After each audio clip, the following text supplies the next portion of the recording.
Coaches, today I'm here with Jason Ross from North Carolina. He's a middle school head coach. He's going through a transition period, just like many of you. He had a pre-existing offense when he came in initially, and they've been working toward the spread over the last couple of years. Now that he's found the air raid, he's transitioning even more so and trying to do it to a bigger extent moving forward. So hang out, listen to the conversation. I think a lot of you will get a lot of value out of it. And we're starting right now.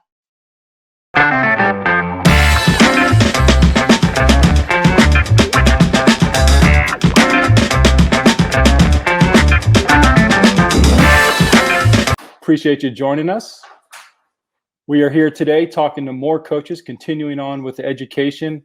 I'm trying to bring you coaches from all over the country that are running air raid or trying to run air raid or in the transition period. We just want to make sure that everyone out there knows that there's coaches just like you going through this journey together. And so I've brought in Jason Ross from Mac Williams Middle School in Fayetteville, North Carolina, kind of talk about his journey. How you doing, Jason? I'm good. How are you? Good. Thanks for asking. I appreciate you coming on the show with me to talk a little ball. Absolutely. Cool, man. Well, obviously we've been kind of conversing about air raid. I think you've watched some of the flight school videos, and we've connected on social media. So thank you for doing that. Let's just kind of start by talking about you and just in general your football journey. We don't need to get into air raid yet, but did you play football as a kid? Did you play youth football? Did you start in high school? What's your backstory? I did. I started. I played pee-wee football. Went into middle school. Played high school football. Nice. Really, I mean, didn't have any aspirations of coaching when I was just looking to find a job out of Ohio, and eventually found a job in North Carolina, and again had no aspirations of coaching, and then but still had a love for the game, and when coaching position opened up at the middle school I was at, and I was just kind of coaching quarterbacks and helping out whatever I could, special teams, things like that, and the defensive coordinator left, and I eventually just moved into the defensive coordinator position and ran the defense for 6-7 years, and all the while was still kind of jotting down offensive schemes and different motions and different passing schemes and running schemes, and just thinking about it because offense was always my passion. I played little tight end and wide receiver in high school, so I knew the offensive side of the ball a little bit more. And then just a couple of years ago, the head coach texted me a little after our season, I think it was 2017, and said he was stepping down and that the team was mine. So since then, it's been a 3-year transition, kind of that first transition period, trying to get used to it, and then slowly evolving the team into my vision of what I see a football team as far as offensively, defensively, the whole 9 yards. And so here we are. Yeah, that's awesome.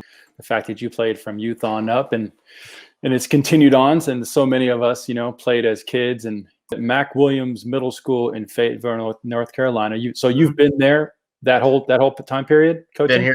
Been there since 2006. Yeah. Oh, very cool, man. That's great. Yeah. And so you actually, as opposed to what we do out here in Northern California, at least, you guys have middle school specific teams. Yep. And what age groups are on your team? Is it a mix of all the ages, or? It's just 7th and 8th grade. 6th graders are not allowed to play football, but we have 6th graders there. Yeah. Okay, so you do combine 7th and 8th graders on the same team, though. There's not separate teams. No. That's always been the case?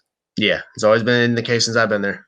Okay, cool. Yeah, I just like to understand because, since, I don't know, 5-6 years ago, and this kind of attack on football and the numbers started going down a little bit, we used to have multiple levels and 6-7 levels of football and multiple teams, and now we're kind of down to 4 and barely hitting that 40-man roster, which is still better than most of the teams in our area. So you guys have always been 7th and 8th, so that's good. That hasn't impacted your numbers. I mean, how are your numbers with two age groups? We've seen an impact, but I've always had to make cuts. Yeah. Always had to make cuts. So, I mean, it's hard to cut in kids, but, I've always had to do it. Just don't have enough equipment. Yeah. And what's your roster size then? I try and keep around 45. Yeah. I don't want to go because, for one, we, as far as traveling to other schools, we only get one bus. and we have to follow those regulations as far as kids and on a bus. And as packing football gear and 45 kids plus 3 coaches and water and all that stuff on a bus Oh, gets a little dangerous. yeah, space gets tight. That's for Yes, sure. it does. Man, remember So, those bus rides though? That's a lot of fun. That's yeah, really cool. And what's your mascot? Just curious. a Mustang. Oh, that's right. You told me that Yeah, already. Yeah, and Mustang. that's right. Cool. Go Mustangs. What's your colors? Don't tell me red and black. Well, actually, I'm wearing silver, blue, and white and black. So I'm wearing one of our shirts. Actually, the Division I championship shirt we've got this year. We just won the division championship. So Last year you did? yeah, this past year. Yeah. Congrats, coach. That's awesome. Yeah. Thank you. All right, cool. So you've been the head coach for 3 years, and when you started as the defensive on the defensive side, what you said 7 years ago? Was it 6 or 7 years ago? Yeah. Okay. What kind of offense were they running at that point? It was a mixture. It was a mixture of under center, a little shotgun. See, we had from where our school is laid out in the city. We grabbed athletes from all different walks of life around the city, as far as more of the inner city, more of the country a little bit. So our district is larger than any other school in the county. So therefore, the pick of the litter is a little bit bigger. So we always had athletes. So we were able to, I would say, dominate as far as other schools with our athleticism, because we had more to pick from. Yeah. I mean, I don't want to brag about it, but it was kind of a nice problem to have. For sure. So, take it every time. Yeah. So we would, the coach ran a little bit of offense. He kind of played to his personnel as well. There was one year where we were straight I formation, another year where we were spread out and throwing the ball over the place and running the ball over the place as far as, out of the shotgun. So it varied. It varied a little bit. Yeah, but it wasn't like one set. Like it wasn't. He didn't run the flex bone. He just kind of whatever he liked and put together. Yeah. Wasn't really a system at that point. Okay, cool. And so why I brought Jason in specifically because I think his journey mirrors a lot of our journeys. Okay, Mike Hardwick, who I had last time, he's run air raid for a decade. Those O-line coaches I had on the roundtable on Monday, they've been running air raid for 3 decades. Jason mirrors a lot what a lot of us, where we got into youth football, a handful of years ago. You assimilate, you figure out what's going on around you, and then you start kind of figuring out what you want to do as a coach. And so just like a lot of you out there who came onto a program or a team that was running one thing or another, there's an evolution that takes place to get to a point where you can go full air raid or even start introducing those. So that's the main reason I brought Jason in, because I think his journey, after we talked a little bit, is representative of a lot of people in the same boat. So he's running kind of a mismatch offense. When you took over as head coach 3 years ago, I think you told me something about like a power spread would probably be the best way to describe it. Was that the case at that point? Yeah, and I mean the way the offense worked, it was straight shotgun, and it was our main formation was a 2-by-1 with a sniffer. So, and at that point, I only had, I would say, during tryouts, I would like to try and evaluate the players I had as they're going through drills, agility, and skill drills, trying to locate my 3 best playmakers right off the bat. I was doing that from day one, silently to myself, mental image. Okay, this is the position I want for him, and him. If they make the team. So at that year, I only had, I would say, like one of those real one dynamic athlete. The other ones were good, and ones that I could say, well, I can count on them. But that one guy where I said, I got to get the ball in his hands as much as possible. So what I developed then was, every single snap, I had some sort of emotion, whether I was motioning him from one side of the formation to the other, or I was motioning him into the backfield to get a handoff, or I was motioning every single play had a motion, and it worked out pretty well. But going to one guy, eventually, defenses kind of figure you out a little bit.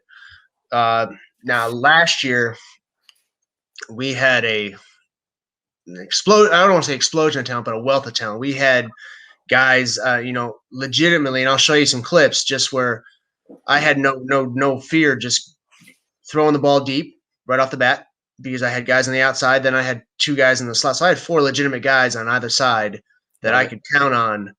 And, they were athletic and fast. And then I had a nice bruiser in the backfield as a running back. And then I had a really good athletic quarterback. And on top of that, he was a lefty too, like me. So I could kind of coach him because I could, kind of explain to him and mirror what I do or what I would do, and so he was a real smart kid. So just that wealth of talent that we had last year as far as athleticism was nice to have. So it changed the offense a bit so I could do some different things. And, it's eventually slowly going more towards the air raid because it makes sense. And it's like, it seems real easy. And the guys that I have coming back next year seem like they, like, again, going to have quite a bit of talent that I can go multiple different directions, but got a quarterback that I can throw the ball pretty well because his mechanics as a seventh grader last year were really, really good. Awesome. And you had a seventh grader starting at QB last year? No, I had an eighth grader, but I mean, I always try and keep a seventh grader as quarterback, looking for 2 or 3 quarterbacks so I can groom, a quarterback is, so that he can take the next step as his eighth grade year starts. Because unless you're really, your talent or you really stand out as far as practice, a lot of times seventh graders don't see too much of the field. Now we had probably 6 or 7 seventh graders this year play significant time. Nice. But typically it's kind of that learning year where you're learning the offense, you're learning the defense, you're learning how we do things. And then you take that next step as the eighth grade year as your team kind of thing. Yeah, very cool. And by the way, don't feel bad or guilty or anything about having talent because as every coach out there knows that's coached more than 1 year, that's a nice problem to have that doesn't happen every year. Yeah. And we've all had those years where it's just like, we're gonna do the best we can, and that's what we're gonna do. And sometimes you get lucky with talent, sometimes you don't. But that's part of the fun of coaching. Well, we've been quite lucky because I'll just give you an example. Since 2012, we've only lost 4 games. Nice.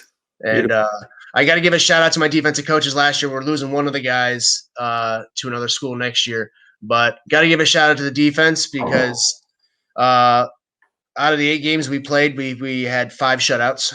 Nice. And only gave up 3 offensive touchdowns the entire year. So all around it was a great effort. Yeah, for sure. For sure. No, it's great, man. It's fun to have coaches like that you can rely on, especially at this youth level. I mean, it sounds a little different for you guys than us since you're actually at a school, you're teaching, so you're getting paid off of it, and there's nothing wrong with that as well. You're a teacher, and you should be getting paid more than you probably do. I appreciate that. With us, we kind of are in, for lack of a better term, it's a rec league, but it's not. I mean, it's uber competitive, one of the more competitive leagues in California. We take it very serious, but it's. I can tell. No, I've seen some of the highlights, and it looks good. Yeah, it's a lot of fun, and so now that you kind of have your feet under you, are you going into year 3, or you going into year 4? Yeah, I'm going into year 3 now. Yeah. Cool. And so now you have your feet under you. You have a good sense of the talent around you. You've coached up some of these kids from a couple of years ago and seen them come all the way through. So now you have a pretty good handle on things, and you're starting to think about air raid. Now, before we get into your, and I want you to show what you've done well in the past, and then how it's going to kind of transition to air raid. But take me a little bit down your air raid journey. I fell into that rabbit hole about 1.5 years ago, and I'm still in it. Where did that start with you, and why did it start with you? What were you trying to find? I don't know if it was necessarily just air raid. I was I'm a student of the game, so I'm trying to study and just trying to find different ways to get the ball in the playmaker's hands. That's the whole idea of me. Whether it's when I first started, I was my teams were spread you out to run. You out to run because I had that dynamic athlete. I would move them all around and just give him the ball as much as I could. And then last year, where I had all the guys, I would spread you out to run, but also spread you out to throw. And so, just by doing all kinds of different research, I stumbled upon some air raid stuff, and I was like, "Well, that seems easy. That seems pretty cool. It's kind of similar to what I do, what I teach already." And I've always been a big fan of the spread offense, which is shotgun.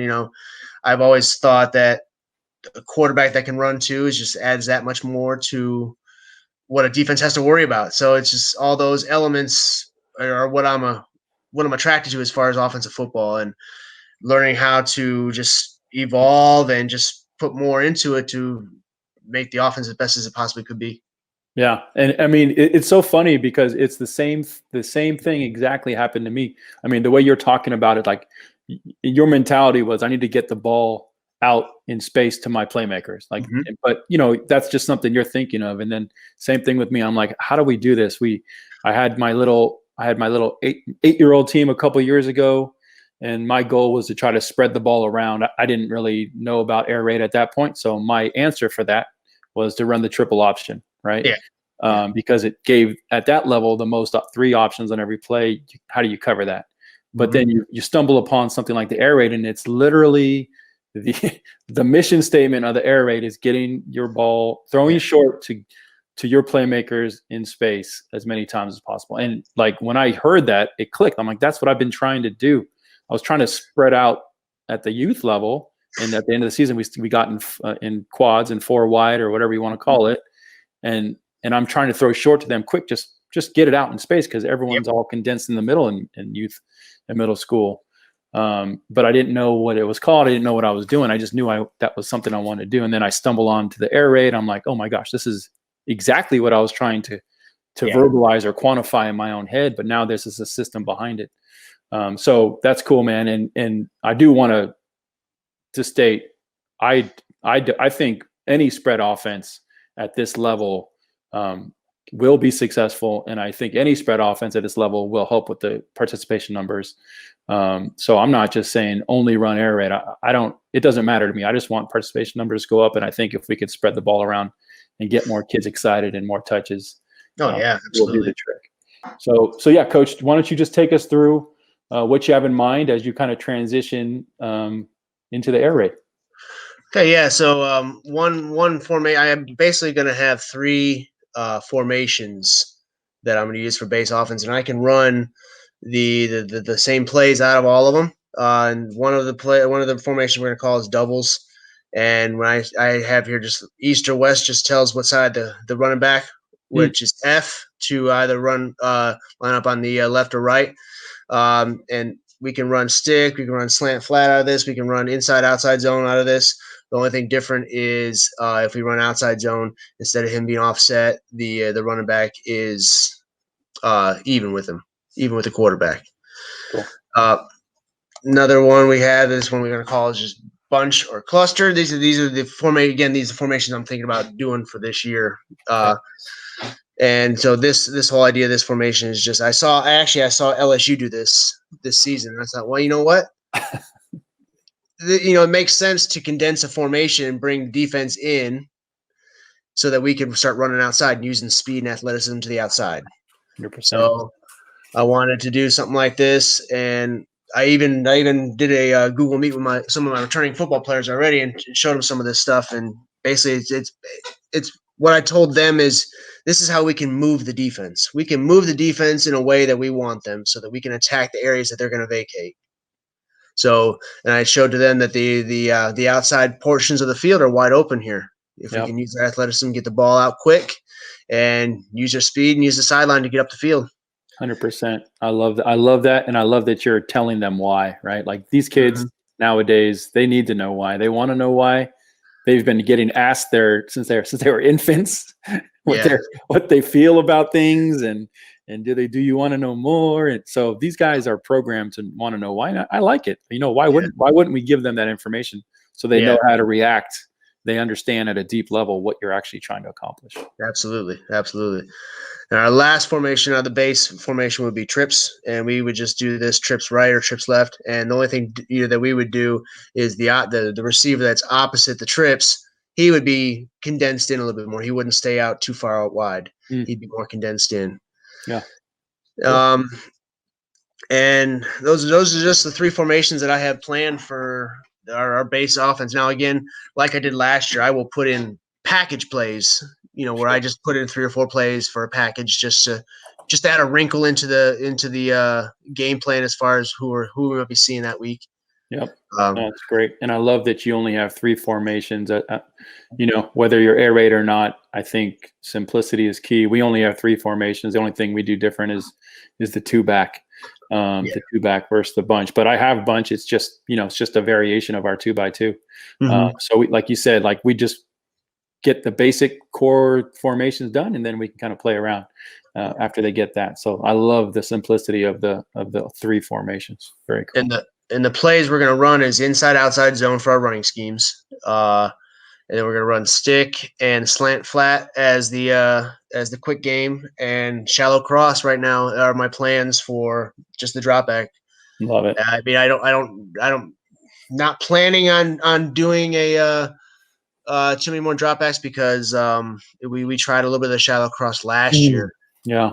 And with our quarterback dropping back, he couldn't see the drag coming across the field. He was tending to, I don't want to say panic a little bit. So I'm trying to find ways that we might not even rely on a drop back if we can just rely on the quick game and get the ball out fast. Yeah, I think you're on the right track, man. Yeah, I mean, we ran quick game 70% of the time, quick screens 10% of the time, and we did the same. We had shallow.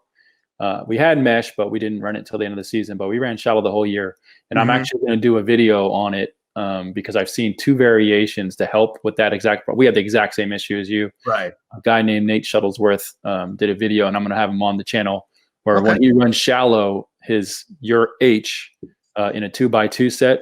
Go back to it right here. He motions across every time they run shallow, and they snap it when he's at the opposite guard. Yeah. And then he just goes right there, right through the line, and then he's already kind of in the shallow area. And so it just helps with that and gets the timing down a little bit. So we're going to do that. And then we also put our H in the backfield in our 2-back set. Yep. And we actually did that last year and sent him through the line that way, just because, like you said, it was taking a little too long for him to get all the way across the field. So, yeah. And H has always been the guy that I try to get the ball to the most outside of the running back too. So, I mean, when I started my first year, I had a doubles formation where H, and I'd move him, over to here. I'd move him into the backfield. I'd run him on jet. And see, last year we ran jet quite a bit. Yeah. So when you're talking about putting that guy in motion and kind of running the shallow that way, it's funny that you mentioned it because I was actually kind of toying with that same idea as well. Totally. But just never got around to actually teaching it. I was, messing around with it, trying to figure out how to teach it. And yeah, exactly. So because getting the jet and getting the timing down is tough. Yep. You guys pitch it on the jet, or you hand it on the jet? We hand it off. So we have to time him and see. We tell him to snap it. We used to go on a clap, but we tell him to snap it and say go right when that motion guy is hitting the tackle. Right when he's in the tackle, he's snapping the ball. And we would do. Well, sometimes we would do a fake jet and then have an inside zone off it, or we would do, the jet, then fake the inside zone just to keep the defense, their eyes, because a lot of times in middle school, especially, their eyes are automatically going to follow that motion. Oh yeah. They're not reading linemen or anything like that. They're looking at the movement. Hey, can I ask you real quick about inside zone and outside zone? Sure. I'm going to show it to you in a second. I got it grammed up.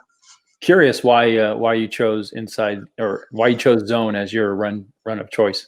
Well, I watched a little bit of it and I liked the blocking schemes because I'm going to go to right here. This is just the drop of out of the doubles cluster and all out of the trips formation. Mm-hmm. I liked it because I liked the elements of the quarterback run. So what we would do is we would tag. We called it a star keep. So I wouldn't actually teach the quarterbacks how to read the defensive end because a lot of times the middle school defensive end, he's just running upfield. He's not reading a running back, or he's not reading the quarterback. He's just running upfield, trying to get in the backfield. Totally. So what we would see is we would look at that and say, okay, how aggressive is that defensive end? Can we take advantage of that? And when we started seeing him being really great, we would always fake the run. We would always fake the quarterback run. We'd always tell the quarterback, once you hand it off, fake like you're keeping and get to the outside. Yeah. And so we would watch those defensive ends and those linebackers. So we added a tag to it and just called it a star keep. So with the blocking scheme, that backside tackle, I love how he just leaves that defensive end alone. And he just, because you don't need him. And you can play the game with him. And, it adds on more blockers. And it was something I'm gonna go back to Urban Meyer. What he said is if the quarterback just hands the ball off, then all of a sudden now you're playing the game 10 versus 11. Totally. With the quarterback, as a threat to the run scheme, you got even numbers and you got 11 on 11, so it evens up the odds a little bit. Big time. So then, with the inside zone, if that backside tackle down blocks and then combos, and then moves up to a second level with the linebacker, then that just adds numbers in our favor. And I like that idea of it. 100%. Okay, cool. And so you guys see 4-man fronts then the majority of the time? Is that what? I know. I just drew it like this. Be honest, last year we saw a lot of 3-5-3. Really? A lot of it. Awesome. A lot of it. And I have one video where we teach, we teach our linemen, and I'll show a video of it where if you don't have anybody in front of you, move to the second level. And there's my center. He didn't have anybody even head up of him. So you see him just, he didn't make a block, but he got somebody's way. Yeah. He's wandering 10, 15 yards down the field on an inside zone play. But yeah, we saw a lot of 3-5-3, and they tried, putting as many linebackers and speed on the field as they could, and just kind of blitzing us, not necessarily from the outside or from the inside, but from the outside. They would stack another linebacker right over top the defensive end a lot of times. So interesting. Yeah, we saw a lot of. That's cool, man. I'm glad. We saw very few defenses as 5-man fronts, some 6-man fronts, and a 4-man twice. And I was so excited when we got to see some variations on the defense because we don't see it. It's just such a run-dominant league that we play in. It's kind of nice because no one expects people to throw. And when we came out running and gunning last year, it took people by surprise. And I was shocked to see only one time this year we saw 2 high safeties. Yeah, same. Last game of the season, that's all we saw.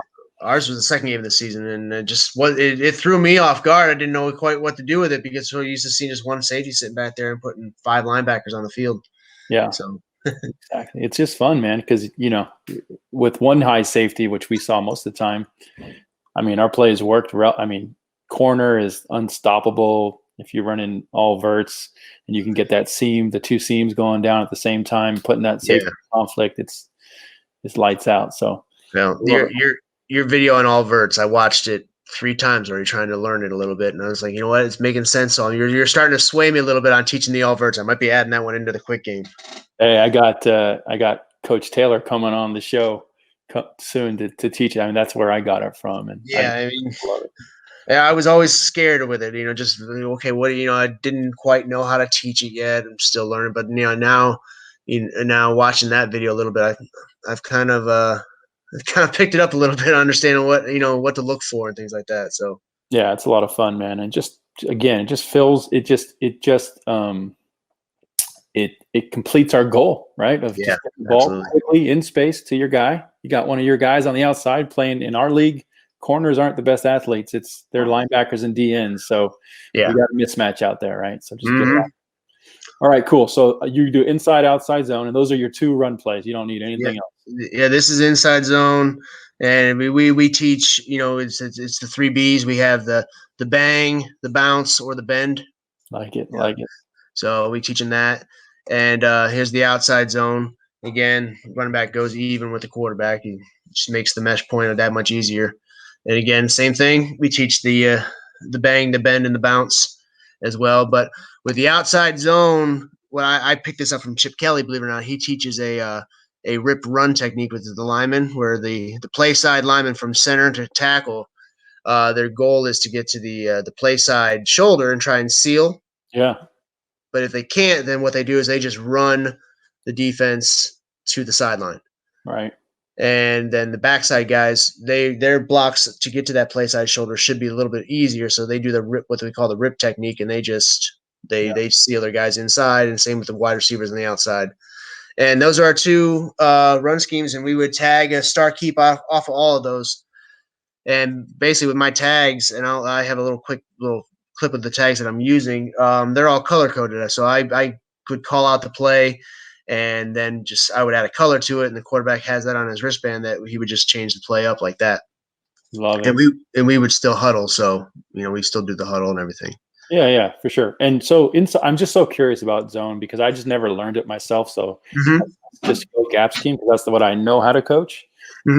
But I zone is it's the standard at every level for the most part. So your linemen are able to get those reach blocks, like the backside guard. They're able to execute that. You haven't had too much issues with that. I think that's my biggest concern. Well, see, Can't get we saw most of the backside guard. See, a lot of times what he did, we saw a lot of 3-man front, so he didn't have that guy there. So we would teach him to take that power step to the play side. Then, if there's nobody there that he has to help out in combo with the center, then he just moves to the second level. Love it. Okay. So we didn't really see that too much. And then a lot of times, if we did see a 4-man front, they put that backside tackle or that defense tackle either head up or in the B gap. Okay. Cool, man. It's something I want to challenge myself with, and also I guess the other thing that I would have think about a little bit is your running backs. You've been blessed enough to find running backs that can kind of see holes and pick a hole properly. And then the good news is we got a stud coming back this year as an 8th grader, and he's been didn't play too much running back, but he started on the defense. So we're gonna have a real solid guy in the back, actually 2 solid guys in the backfield. So I'm excited about it. Awesome, very cool. Okay, awesome. Yeah, let's get off zone. I just love it. I just love to learn about stuff I don't know about, and if you're at a high level at this age, I need to look harder at it. Cool. So what do you got here? This is stick. This is just how I would run stick out of all 3 of my formations. And again, it's teaching, grass, see grass, take grass. And I learned that from you, learned that from Coach Mackey. It makes sense. It's simple. And I even taught it last year a little bit where towards the end of the season last year, I heard Mackey say something about, well, if you see color, don't throw it. If you don't see color and you see grass, throw it. Yeah. It's that simple. We went over this with my guys, last week, and basically it's talking about playing the game with 2 linebackers, on stick, and I told them if the quarterback, if he reads these 2 guys pre-snap, then if they go outside, you throw inside, and if they stay inside, you throw outside. Yep, cool. Yeah, I mean that's basically I got the same thing from Mackey, and that's how we've taught it. When I did the air raid certification, Mummy actually coaches it a little different, and I think I'm going to tweak mine a little bit. He's trying to throw that F. He's trying to throw that swing, right? And he's going to throw the swing first, just by rule, unless that linebacker, the outside linebacker, is just flying out there. Yeah, he's just saying you set that up a couple times, and that stick's going to come open through the game. So absolutely. Because if this linebacker doesn't move right here, then that stick route is tough. It's tough. Exactly. And see, we had last year we tagged this formation a lot because we would run shallow a lot. We would tag the formation because again we had two stellar receivers on the outside at X and Y who we would just tell them to run a vertical and they would run a vertical and we would just tell the quarterback 1 step and then throw it. And we had such athleticism and length on the outside that we could do that. And then we would have my speed guys at the Z and the H were just ran the jet, or I'd motion them around, and I had fun because I had lots of toys to play with last year. Yeah, it's a good thing, man. You gotta have. It's great. So that H, let's just talk backside. So you come up, obviously, you're running the concept to the right on all these situations. Backside, well, they would switch. I'm just showing them to the right. Yeah, they would change. I'm just saying, what's your thinking backside here? I'm thinking just to keep. Really, I mean, I want to clear the space with X, clear him and just go deep. If we see a corner and we feel good about it, where that corner is up, 5 yards or less, and we can take advantage. And I would tag it and say, it'll be an X vert. We even I only have a few different tags as far as routes, so I wanted to keep it as a slant for the H on the slant right there. So if these linebackers happen to blitz or things, and we see that if this linebacker happens to go, in the A gap or B gap, and all of a sudden he's vacating that spot, and this linebacker here, or whoever's playing the H, is not shaded to the inside, and that slant's open, then we can tag that one as well. Right on. Yeah, most people do slants backside. I mean, even colleges. I mean, that's what Leach does, and most people do slants. We haven't got there yet. We're just doing sticks to keep it even more simple than probably I need to. But yeah, I think slants obviously a great man beater. But like you said, if you have the time to look, or somebody in your staff has the time to spy that linebacker, and obviously you want to be communicating with your players, like H needs to tell you. But yeah, if you have the ability to make those kind of in-game decisions, that's a those are Yeah, points, those are yeah. touchdowns. So that's awesome, bro. Good. Yeah. And on trips, it just changes the stick. Yeah. F runs a swing route to the opposite side to try and get one of those linebackers to vacate.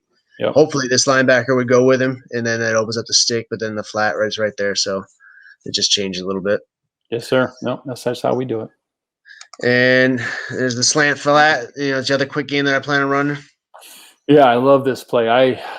It's Joe Salas. Sorry, no, this is his baby, and so yeah, tell us about how you guys do it. Well, we haven't done it yet. This is one I'm going to try and work on.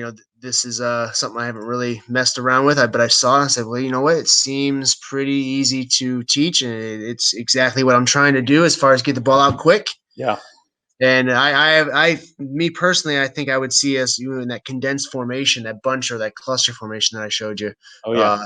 This would be really successful because it compacts the defense and just puts 11 guys, 10 guys into an area that's tight and not much space to move. So then all of a sudden that flat to the outside opens up real quick. 100%. You got all that sideline from the numbers basically on the bunch. Yes. So yeah, you got a lot of room to work with after you catch that ball. I love that. So, but I mean, it's just finding ways to get the ball out quick and not put too much pressure on the offensive lineman to try and hold blocks for 3 seconds, 4 seconds. Yeah. And easy, simple little pre-snap reads for the quarterback. I don't necessarily want them. I almost want the quarterback figuring out where he's going to throw it before he takes the snap. Then obviously making that one real quick look once he gets the ball, and then he's letting it go. For sure. No, I agree. I agree totally. It's just a matter of making it simple, one read, get the ball out, and get it going. So yeah, I love this play. Check out Joe Salas's too. He's made a living on this play, so check him out. It's a good. It had me wanting to add it. I just didn't know what I was gonna remove. Like I'm trying to be so strict with myself. If I add something now, take something out, I don't know what I'd take out, but he had me going with this, and the way you're making it look and sound, it's just one of those things. As a coach, you're like, man, I want to add this and this. Yeah. But this is one drop back that we ran last year, but again, when our quarterback was dropping back, he was getting guys in his face, especially from the outside, because they would double stack a linebacker off the edge of the defensive end, and he'd have a guy in his face almost as soon as he was getting the ball. So we decided, okay, we'll keep running the shallow, but then we'll just tag, X or Y on a vert, and that's pretty much where we did a lot of our damage. Yeah. Yeah, and that's a great play. I love this play. Once we started doing it at a two-back in that in the backfield, we had a lot more success with it. I mean, we scored a couple touchdowns from the 2x2 set, but I love this play so much. And this is always going to be one of our babies. It's just trying to figure out, like you said, different ways to do it, just how it works better for your team. And that's the great thing about this, right? You teach it in camp and get the basics down, but once they understand what the field spaces that they're trying to attack, then they get it, right? And then you can put them in motion, and they'll know I still want to get to this spot. We're just doing it a different way. So that's awesome, man. One thing that I did notice was a problem too is my slot receivers. They weren't. I for this season I plan on bringing them in more towards the line. Last year I had them way out wide, almost basically right up next to the outside receivers as well. Oh yeah. So that drag took that much longer to get across the field. So I'm thinking, okay, if I have H and Z that much closer to the line, they can clear the line and pop out on the other side that much faster, and this play might work a little bit better. Oh, and these kids are so smart. I mean, we did the same thing, and we called it thin for the first day. We just say 2x2 thin.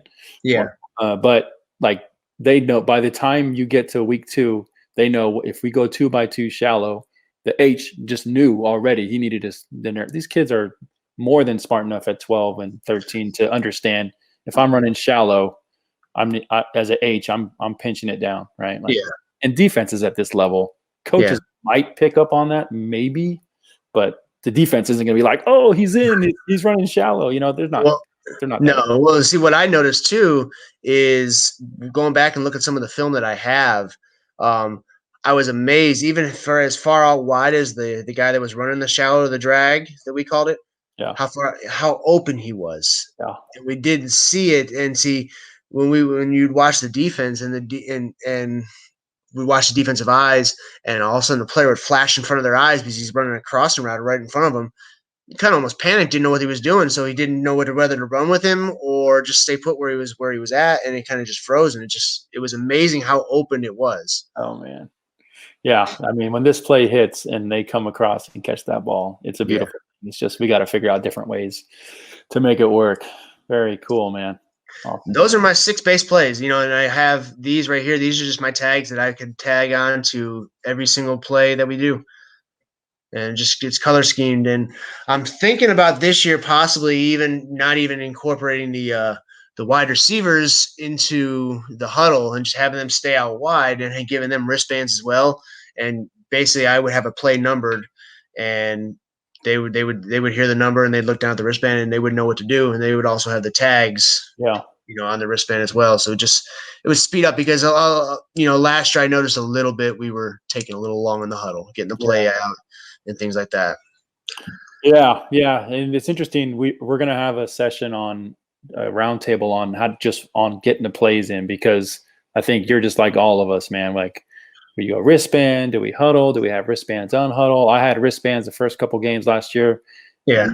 And then we just started going hand signals. We just go, signaling 2x2, Yep. whatever it is, and then Y stick. And it just was going faster. So that's all part of the fun, man. Figuring out what works for your team. And that's what I'm messing with right now too, is messing around my other assistant coach right now. Kind of, okay, do we want to go no huddle? We're toying with the idea right now. We're kind of messing around with it. Like, well, what should we do? Let's figure out, what kind of hand signals we can use.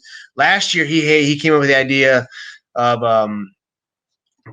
I would relay the play to him and he would relay it to the quarterback. I would give him the number and he'd write it on a whiteboard and hold that up so that the quarterback, and it just wasn't working well. I kind of just nod, I'll call the play. Yeah. So still working on that perfect way to try and get the play in faster. Yeah. Well, there's no perfect way, man. Just figure out the way it works for you and you'll be fine. Yeah. These kids are smart enough. And as long as it makes sense to them, like whatever works. Yeah. Hey, let me ask you about your O-line play. I'm curious. We just had that O-line roundtable. So much fun last Monday with those high school guys. What do you guys teach for pass pro in particular? Well, we kind of just teach them to just man up on the guy in front of them and then protect. We kind of teach them just the basic offensive lineman rules of inside, head up, outside. And always protect the inside first. So when you get to the line, we're throwing the ball. Look at your inside first. We talked majorly on communication with the other linemen. Hey, I got someone in the A gap, and I don't mind. And I told him, I said, I don't mind if you're saying, hey, I got this guy. I don't care. Yeah, point. It don't matter. I don't care. Just get the guy. Make sure you man up. And so a lot of it's been a problem for me, for our school. Like maybe it's not just my school in general, but where middle school, 7th, 8th grade boy, he puts hands on the guy, and I'll say, you know what? I did my job. And all of a sudden they just stand around and watch the play. So that's the constant battle we got to fight, is make sure sustain your blocks. That's always one drill we always ran in practice, is sustain your blocks, one-on-one blocks, sustain your blocks. So with pass pro, we would just make sure who you got, protect. It's basically a protected area. And then once you protect that area, once you have that guy that you are blocking, you stay with him until you hear the whistle. Yeah. I mean, that's what it comes down to. I mean, we had all these great schemes chalked up last year. In the end, we saw so many five-man fronts. It just came down to, you got to just sack up and stop that guy and be in that guy's way. We're going to try to teach the 2-step vertical drop just to give them a little bit of space this year before they make the impact. Just the math behind it makes too much sense to not do that. But yeah, I mean, in the end, it's just about, can you get in this guy's way, get run over slowly enough to give me 3 or 4 seconds. And if you do, we're going to win some games, buddy. For sure. And I was part of that roundtable, and that 2-step vertical drop sounds, and it makes a lot of sense. And believe me, I was writing like a crazy maniac. Like, yeah, that sounds good. I can do that. that O-line drill that he talked about was whole one, man. phenomenal. It was great, and I was like, yeah, I'm going to use that. And genius, man. If you get these kids locked in, if they get their hands on him, it's great. Yeah, you got 3 seconds. And see, I was asked that same question by someone like, Coach, isn't this holding? It's like, no, it's not holding until they pull the flag for one. Yeah, exactly. And just, if he gets outside of you, let go. But if you're locked up, oh man, I don't know. I'm so excited about that. It was a great drill. Yeah, I love those guys for doing that. This is the cool thing about this air raid community. We're just middle school guys, but there's some high level high school guys are willing to share knowledge, and shoot, man, let's take advantage. Absolutely. All right, cool. Last couple things I got is just a couple package formations that I put in last year. This one we called brick, where we just had Z and H right below. It was almost like little H backs, and we went into a pistol formation. And all we ran on this was we either ran the inside zone and faked a reverse. So the quarterback would either turn this way to hand the ball off and fake it here, or we'd fake here and then run a reverse this way. And we should do it this way as well. And we used a lot of this for just short yardage. And then we just developed one other play out of this where if it was going this way, like a zone right, we would call it a star peel, which means that he'd fake this, and then peel off this way. Love it. Yeah. And it was just four plays, or actually, 5 plays that, no passing plays out of this. It was just another little package thing we did last year that it worked well for us. So I'm thinking about putting it in. And this was my only no huddle that I added in. It was a package of 4 plays. And I think we scored 4 times on it, where it's basically they go to the line and it's a check with me kind of formation and play. And so I would have them line up in this formation. We called it diamond. And they'd look, all the receivers would get in their spots, and then everyone would look over to me. The quarterback would look over to me. I'd give them a signal, and they would know what play to run. So the 4 plays we ran was an X screen, where all it was just a quick throw out to the X here, and the blocks are set up right here, depending on what they. And crazy thing was, though, a lot of them they were defending this with 3 guys, these 4 receivers, and they would keep the safety still in the middle of the field, which we would take the screen all day on that. Depending on what they would line up with over here, we would call an F flat, where he would just run out to the sideline. And scatter, all that was Z would run a slants, X would still run his screen, and then these 2 would cross on their verticals. So he'd essentially H would run a wheel route, and he'd run a real route to the inside. And quarterback would make his read real quick and see who's open split second, because a lot of times these vertical routes, even though they're supposed to be downfield, they're open on their 4th or 5th step down the field. Totally. And then depending on how we saw them cover that screen, we would just add in he would pump fake on the screen and then run a draw right up the middle. It's a beautiful thing. I love this formation, and we've been talking a lot about this in our the Facebook group, the Middle School Air Raid Facebook group. There's a lot of people doing it at 4th grade, 5th grade, and then into middle school. And this formation and that package, essentially doing the same package as you, whether it's a quick screen or a deep shot off of it.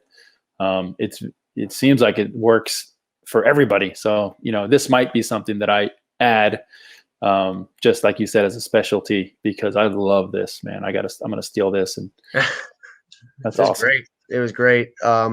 That's all I got on as far as the formations that we're gonna do this year. I have some film of some stuff from last year if you want, whatever you want to see. Yeah, let's see it, bro. Give us a couple clips of you guys doing some work. Here's that brick formation from last season. Let's see if it plays. And this is just going to be an H reverse. It's going to be a fake the zone here, and H reverse, and you can see how many guys they're just putting out in the middle of it, or out in the outside, and they're just begging us to run here. And this is on the 4-yard line. Nice. We're about ready to score.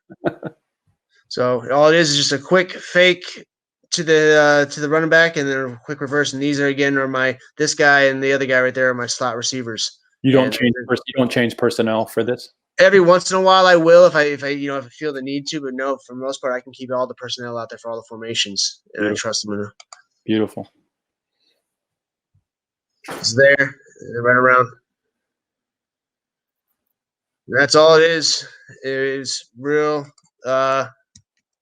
easy play to read. Let's see, yeah, this. Let's see. And based off that, the same formation, but this was the same formation that we would fake the reverse or fake the zone, fake the reverse, and then the quarterback would have all this room over here because they're all these guys right here. They're reading zone first, and then they're watching this because they've already got burnt on it once. Right. So Whole lot of here's there, and that opens up the field right there, right in behind it. Yeah, and you see this batch of plays and formations at the highest levels too. I mean, this goes on obviously like Georgia Tech's of the world and the triple option teams, but I mean, you see pro teams getting into these packages. Lamar runs it. The Kaepernick used to run this on the Niners and at Nevada, by the way. And I hear Mackie say a lot of times, you just keep it simple, but don't install too much. But there's a couple things where I just, those little package plays, they work for me all too well. Yeah.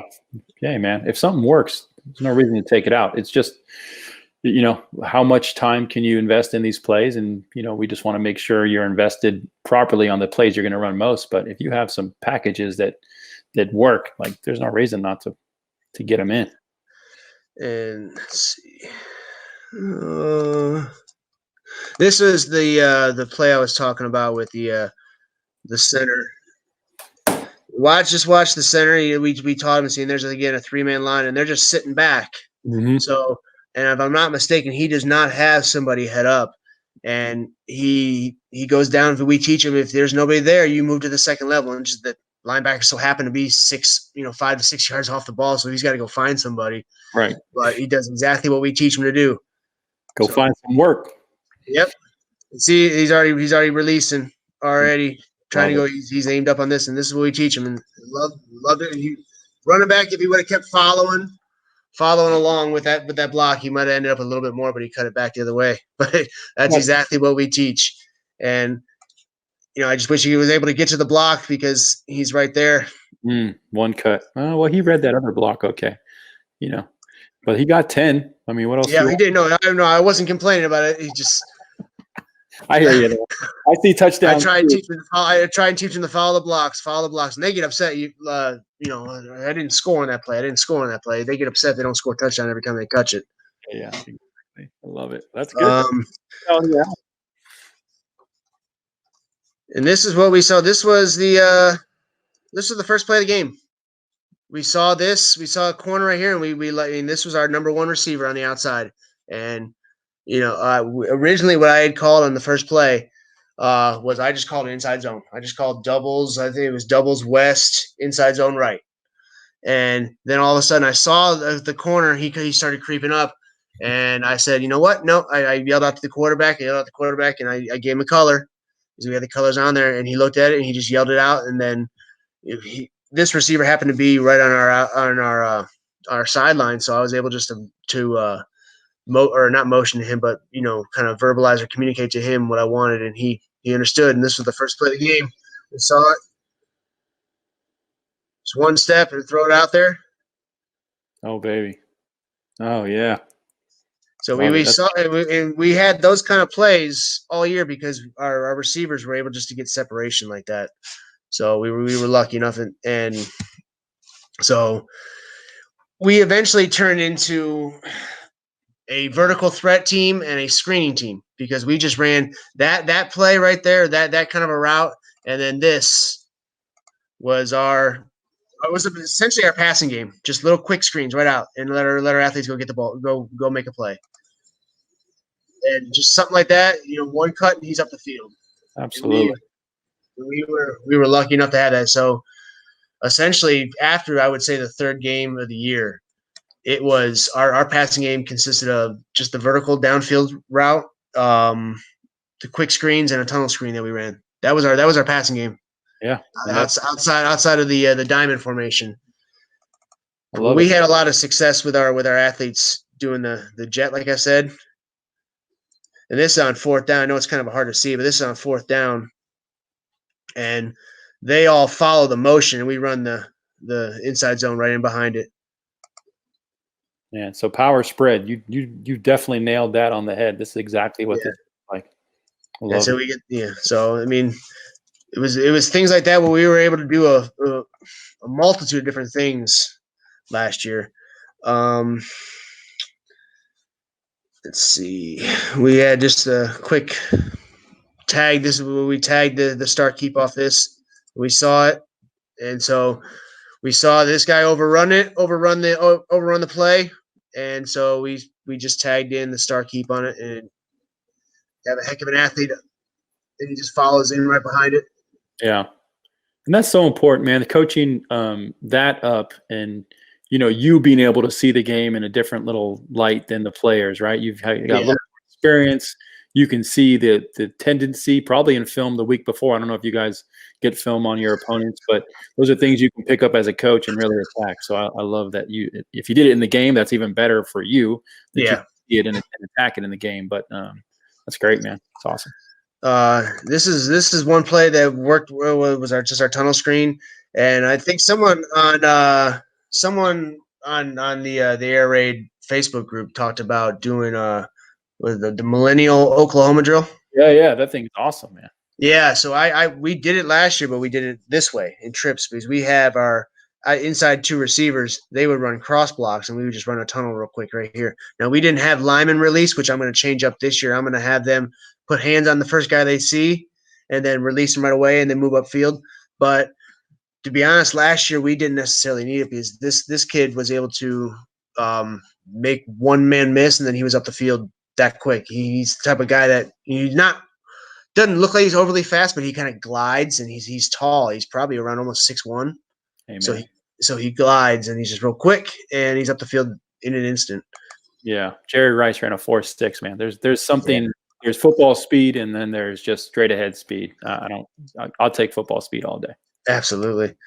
So this is one of the plays that we ran like crazy. Just one step up and then in, and he just makes one move and he's up the field. Love it, man. Look at all that. Look at all that space. Yeah, With yeah, it was great because not only that, but teaching that cross block with yeah, those two slot receivers, it confuses the defense because they think they're running routes, and in reality, they're not. They're just trying to just add some more confusion into the play. good point. That's a good point about what the perception is from the defense. We had them crossing last year. I was going to simplify it and just have them block the biggest threat to them, but because I didn't really think about that. That's something to think about. Thanks, man. No problem. This is a real quick video out of the diamond formation where we ran scatter, and it kind of picks up real quick. But scatter, this guy, this is be the Y. He's running a vertical route. He's running the slant route, and the quarterback reads the slant route, and the other one's running the vertical route this way. But Mhm. he reads the slant route. He reads this grass right here because these guys move up. He follows, and it's right here, and it's an easy touchdown. And he made in the quarterback. See, I give the quarterback all the freedom in this play. He has to make his quick read. His fallback is the X. His fallback is the S because he's just going to stay there waiting on the screenplay. So if there's nothing there, I tell him to either throw it here or run up the middle. Right. And so, but he makes a great read here, right here. I don't know if he made this. I didn't ask him if he made this pre-snap or if he just saw something open up. But I tell him to look downfield first, look at the verticals first, and then to the slants. Mm. But he saw the slant open up, and it was just a beautiful read and a beautiful throw. So he hits it right there, and it's gone. Yep. And again, if they just understand what's going on, why they're doing it, they can make Yeah, it like that, right? Like yeah, they understand this guy's coming to this space that is nothing but open grass. He's going to be open if I just can just give him that beat, just give him another step. absolutely. Uh, let's see. Don't have a few others, but they're a lot of them are repeats here. This was one little package thing that we found out that one of our slot guys could throw the ball. So I saw this on an NFL game once before, where the motion of slot guy behind the quarterback, and then he either flanks out here for a little swing pass, and it's a fake run, or Yeah. it's the run, or it's the fake run, the swing pass. But I had a little twist to it because all of a sudden I found out he could throw. So what I did is this was the last play of the game. This is our championship game. This is the last play of the game. And what I did is, you can't see it here, but I have two receivers stacked right here. And what I do is I had the back receiver basically just run vertical and the other one run a slant. And other slot receiver gets motioned in the backfield right here. And then basically what it is, the quarterback just tosses him the ball and then he throws it. Love it. It was just something we just added in for the last game of the year just to have a little more fun. But I'm thinking about, if I have another guy that can throw, keeping this possibly in the playbook. Yeah, it's almost like a Philly special type of deal, huh? And he tosses it out there, and then he can throw, and he just launches that ball out there. Love it. Dang. And he catches it. And that wasn't to win the game, was it? No, we already had the game well in hand. But see, it was kind of, and I don't want to sound like a bad sport, but man, but that team was the only team that beat us last year, and so hey, there's rivalries in every level, every sport. But the way we lost the game, it was a 16-6 ball game, and some pretty egregious play calls as far as or ref calls as far as how we lost that game. So I was a little sour. So I needed to find a little just way to just spice it up at the end of the game there. Hey, you know what? You put in all this time and all these hours, and 1 year they get you, the next year you get them. It's all good, man, and it's all part of teaching real life experiences to these kids. They feel that too, right? There were 7th graders on the team last year that wanted to get back at that team. Oh, absolutely. Well, it was funny because we played that team at the last game of the year last year. Then we played them in the regular season. 2 years ago, we played them in the last game of the season. They beat us, and then last year we played them in the regular season. And they beat us at their field again, and then we had to go back to their field for the championship game, and that's when we won. Nice. And see, it all works out. It all works for a reason. Very cool, man. Okay, cool. So now going into next year, I mean, honestly, what you're going to add to your playbook from air raid complements what you do already. Quick screens, tunnel screens, quick passes, and then going deep to those same guys. I mean, that is literally to the letter of the law what the air raid's all about. The way I see it right now, I'm going to have 4 main plays: the inside-outside zone, the stick, and the slant flat. Possibly, the shallow cross will be but then I'm also going to teach the screens through the tunnel screen and the quick screens. And those will be my plays. And then I'll just tag on a few things here and there, teach them about tags and teach them about, what to look for as far as how the corners aligning with you and things like that. But it'll be 6-7 plays. Beautiful. That's exactly a couple packages here and there that we'll add in at the middle part of the season. Just out execute the heck out of them. And how are you going to do? Are you going to adopt some of the air raid drills? It sounds like you're already going to do some of the screen drills. What about like pat and go? And have we convinced you yet to do like we've done pat and go, similar. We haven't done exactly in the way you explained it in one of your videos that I watched. I like even better because I mean the way we don't have as much time. So me getting this time to do Google Meets with my guys now, kind of installing the offense now, is actually a treat. It's actually a blessing in disguise, because otherwise it would be tryouts where I wouldn't be able to necessarily install stuff. I'd have to see who can make the team first. And then after that, it's 2 days of putting equipment on kids. You know how long it takes to put helmets and shoulder pads on. So that takes 2 days there. And then from there, I have maybe 11 practices before we're playing our first game. So time is something I don't have. So I have to tolerate. Yeah. Cool, man. Well, that's awesome. And I love the small playbook, and that is exactly why you should have a small playbook, just so you can be ready with small shortened camp. This year might even be shorter than usual. Yeah, I know, right? Right. So that's a beautiful thing, man. And I applaud you for evolving as a coach. There's a lot of coaches out there that just get stuck in the mud, and they grew up running one thing. That's what they know. That's what they teach, and they won't evolve. So I love the fact that you're like trying to figure out new things and try new things, and I'm glad that you're going to go down this air raid journey, and hopefully you can come back on and show us some clips of some air raid stuff soon. Absolutely, too. I'd love to, Coach. Absolutely. Very cool, man. Well, thanks again. Anything else you want to get out there while we have the floor, while we're chatting? No, Coach, I just appreciate you being spearheading this thing along like this. I'm glad I stumbled across you, and I appreciate everything you're doing for the air raid community and the middle school community for that matter too. Yeah, right on, man. And I think we're on the same mission. We just want to get football back to where it should be, better than it used to be. There's no reason why these kids can't throw the ball around. I'm convinced you got 5 kids on your offense last year that had the ability to touch the ball, that got the opportunity to touch the ball, and kids backing them up in practice, getting reps and catches, and it's just better for everyone. Absolutely. Spread the ball around and bring these participation numbers up. So thank you for those kind words. I appreciate you tuning in and being such a big part of this. I think we have such a cool group of guys that are going through this journey together. Yeah. And so thanks for coming on with me, buddy. And yeah, absolutely. We'll continue to talk. Absolutely. You take care, Coach. All right. We'll talk soon. Yeah, all right. All right. And all you coaches out there, let's continue to spread the ball around, bring the participation numbers back up, and have some fun. We'll see you soon.